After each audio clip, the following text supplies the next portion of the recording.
বিসমিল্লাহির রহমানির রহিম।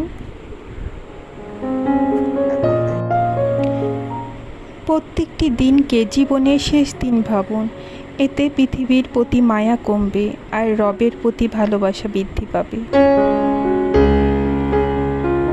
আসসালামু আলাইকুম ভিউয়ার্স, কি অবস্থা, কেমন আছেন? আশা রাখি সকলেই নিজ নিজ অবস্থান থেকে বেশ ভালোই আছেন আল্লাহ পাকের অশেষ রহমতে, এবং আমিও আমার পরিবারের সহ আমার নিজ অবস্থান থেকে বেশ ভালোই আছি।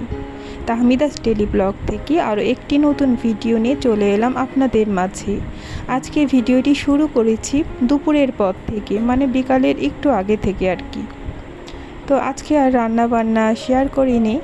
তো এই তো দুপুরের পর থেকে আমি যে কাজগুলো করে থাকি, আসলে সংসারের এমন অনেক কাজ থাকে যেগুলো সকালে করা হয় না, তো দুপুরে আসলে একটু রিল্যাক্স করার পরে এই কাজগুলো করে নেওয়া যায় একটু সহজে। কিছু কিছু বাজার ছিল যেগুলো গুছানো হচ্ছিলই না, যে এগুলো একটু বয়েমে ঢালবো কি গুছিয়ে রাখবো, আসলে সেই সময়টাই পেয়ে উঠছিলাম না। তো ভাবলাম আজকে সেই কাজগুলোই করে নেই। তো এখানে কিছু ইসবগুলির ভুসি ছিল যেগুলো আমি প্রতিদিন সকালে খেয়ে থাকি, আর সেগুলোই আমি এই যে ডাইনিং টেবিলের এই ছোট্ট কিউট জারগুলোতে ঢেলে রাখলাম, মানে হাতের কাছে থাকলে যেন সহজেই পাওয়া যায় আর কি। তো বিকালের নাস্তার পর্ব, বিকাল বললে ভুল হবে, সন্ধ্যায়। তো এই তো আমি কিন্তু পিৎজার ডোটা আগে থেকে তৈরি করেই রেখেছিলাম, আর এখন সব রকম উপকরণ দিয়ে আমি এই তো কারেন্টের চুলোতে চড়িয়ে দিলাম। এটা আসলে একটা ইনভার্টার চুলা, এখানে আমি সব কিছুই করে থাকি আর কি। আমার কাছে সহজ লাগে কিছু কিছু জিনিস, তো আমি ওভেনে দেইনি, এই চুলাতেই আমি করে নেব।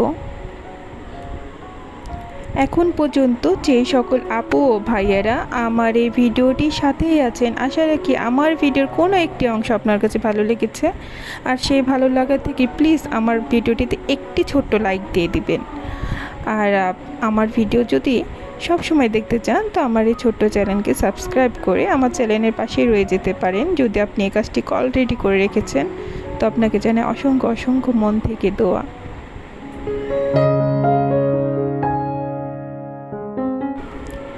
এই তো কিছু ফল ফ্রুট ছিল, সেগুলো আমি গুছিয়ে নিয়ে রাখলাম, আর সেই সাথে আমার এই পিৎজাটাও হয়ে গেছে। তো একটু টেস্ট করে নিলাম কেমন হয়েছে। তো আমি সেই দিন 2টা পিৎজা বানাইছিলাম, যে একটাতে হবে না।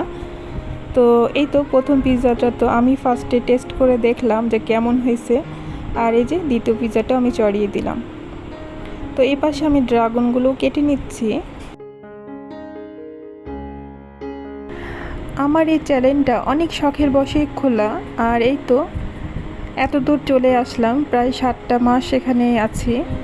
তো এই তো এতদিনের মাঝে কিন্তু অনেক অভিজ্ঞতাই হলো, অনেক কিছুই দেখলাম, শিখলাম, জানলাম ও বুঝলাম। এতটা আগে কিছুই জানতাম না এই ইউটিউব সম্পর্কে। তো এখানে এসে অনেক কিছুই বোঝা হলো। আসলে যে জিনিসটা দেখতে অনেক সহজ লাগে, সেটা কিন্তু করতে অনেক বেশি কঠিন। তো আমি তো ভেবেছিলাম যে ইউটিউবিং করা বা ব্লগিং করা হতে পারে এতটা কষ্ট না, ভিডিও করব আর আপলোড করব, কিন্তু না, করতে এসেই তো ধরা খেলাম।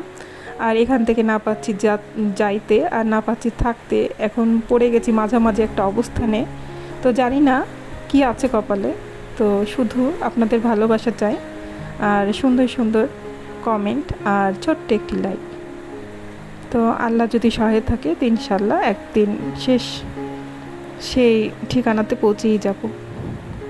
তো এই তো আমাদের সন্ধ্যার আজকে এই আয়োজন ছিল, আর এই তো নাস্তা করব, আর ভিডিওটি এখানেই শেষ করে দিব। আসসালামু আলাইকুম, আল্লাহ হাফেজ।